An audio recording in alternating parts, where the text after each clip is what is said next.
Welcome to Mysticism Explained. This video offers a speculative framework, a thought experiment, not a statement of truth. We're here to observe, model, and test ideas, viewing ancient insight through modern lenses. Today, we're exploring a provocative question. What if the miracles attributed to Jesus were not supernatural events, but natural phenomena resulting from an extraordinary level of personal coherence and alignment with the underlying field of reality?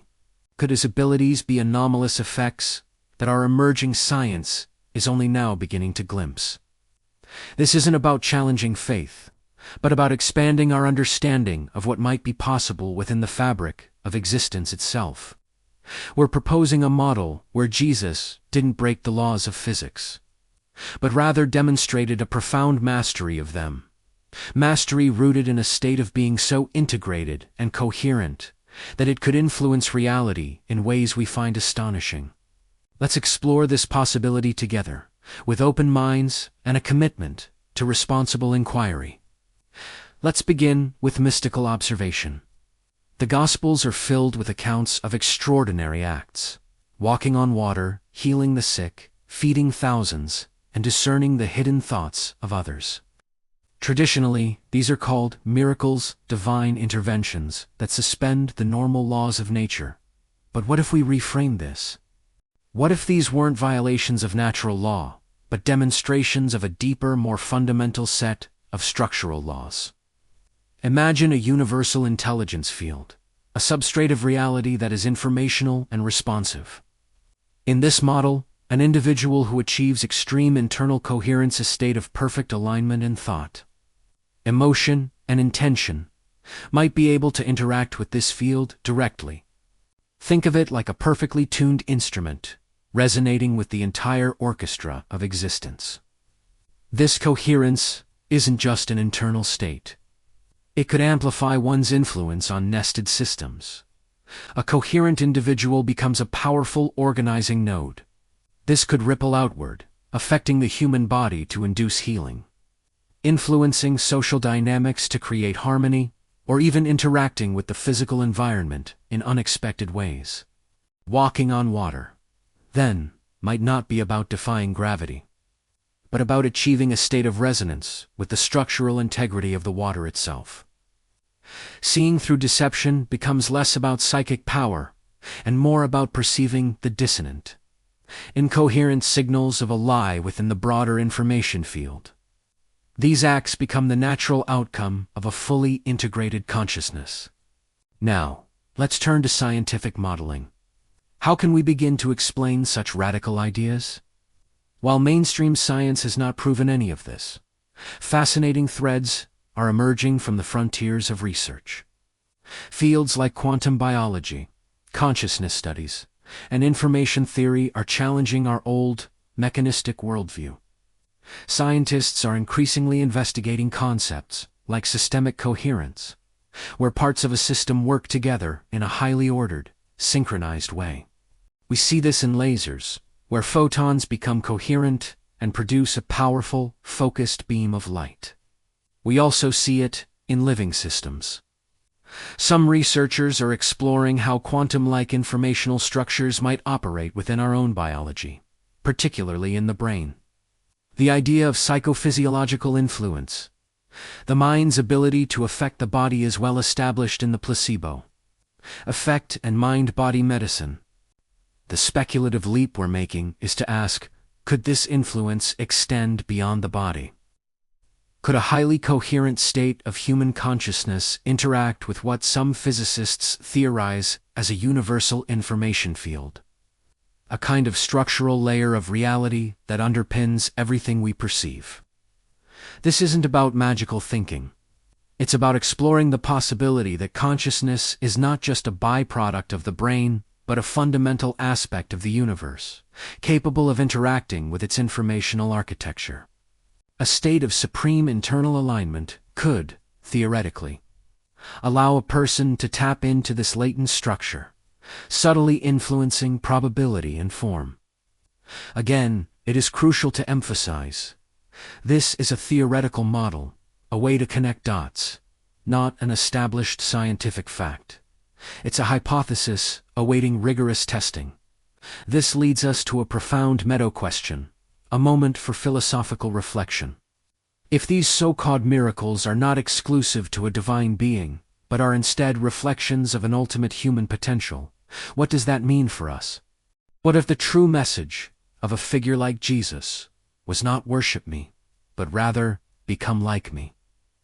Many of his teachings seem to point toward this very idea.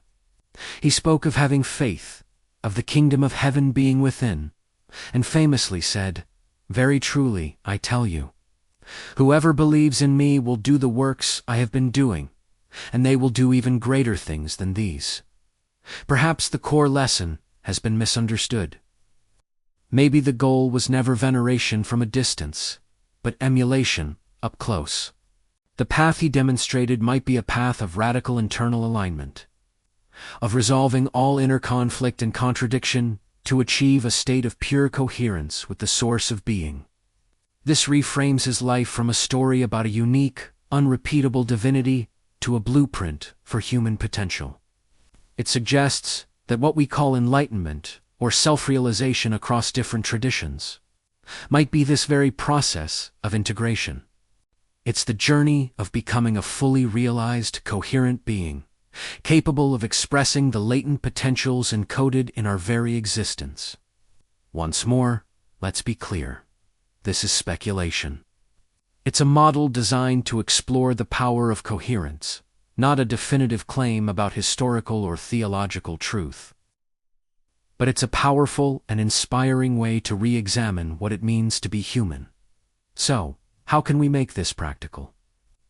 We can't promise you'll be walking on water by next week, but we can engage in a practical exercise to explore the principle of coherence in our own lives. This is about observing, modeling, and testing in a small, manageable way. Choose one area of your life where you feel a sense of contradiction, conflict, or fragmentation. It could be in your career, where what you do doesn't align with what you value. It could be in your relationships, where your words don't match your true feelings. It could even be within your own mind, holding two conflicting beliefs at the same time. Your task is to map out these contradictions. Write them down. See the system clearly, with all its dissonant parts. Then, begin the work of resolving the gaps. How can you bring these elements into greater alignment? This isn't about forcing a solution, but about seeking a higher-order integration. It might mean having a difficult conversation, changing a habit, or deeply meditating on your values to find a unifying principle. The goal is to make your internal system, your thoughts, feelings, and actions more coherent and integrated around a central truth. As you do this, simply observe. Notice any subtle effects or changes in your experience. Do you feel a greater sense of clarity or personal power? Do people respond to you differently? Do opportunities seem to align more easily? We frame this as an exploration, not an expectation of miracles. It's a personal experiment in applying the principle of coherence. By integrating one small part of your life, you are taking a step on the path toward greater alignment, and you can observe for yourself the subtle but real influence that it yields. As we conclude, let's return to our core purpose at Mysticism Explained: to explore coherence, expand potential, and question responsibly. The model we've discussed today, viewing miracles through the lens of extreme coherence, is just that, a model. It's a possibility, a speculative theory designed to stimulate thought, not to state an absolute truth. It invites us to look at ancient wisdom with new eyes, and to consider the untapped potential that might lie dormant within each of us. The path of alignment is a profound journey, one that asks us to become more integrated, more whole, and more true to ourselves. Thank you for joining this exploration. If you value this approach of observing, modeling, and testing the great mysteries, please subscribe to Mysticism Explained for more investigations into alignment and structural possibility. Remember, the map is not the territory, And this model is just one possible map. The real adventure is in your own exploration. Thanks for watching.